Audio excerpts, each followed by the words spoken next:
अस्सलामुअलैकुम। कराची में तहलका खेज वाक़िया। लियाकताबाद में सुनार के मुलाजमीन से 1.5 करोड़ रुपए लूट लिए गए। वाक़ये ने खलबली मचा दी, मुकदमा दर्ज। क्या आप हालात हाजरा से आगाही हासिल करना चाहते हैं? खबर के पीछे छुपे असल हकाइक जानना चाहते हैं? तो अभी सब्सक्राइब कीजिए जिलमिल पाकिस्तान को और साथ ही घंटी के निशान पर क्लिक कर दें। आपको बताते चलें कि कराची में लियाकताबाद के इलाके में डकैती की बड़ी वारदात पेश आई, जहां मुसल्लम मुलजिमान सुनार के मुलाजमीन से 1.5 करोड़ रुपए नकदी छीन कर फरार हो गए। पुलिस ने मुलाजमीन से 1.5 करोड़ छीनने का मुकदमा दर्ज कर लिया है।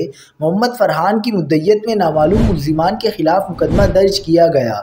FIR में कहा गया कि यासीन और रेहान के साथ 1.5 करोड़ रुपए नकद लेकर लियाकताबाद पहुंचा। कस्टमर फरहान ने जहूर को रकम देनी थी।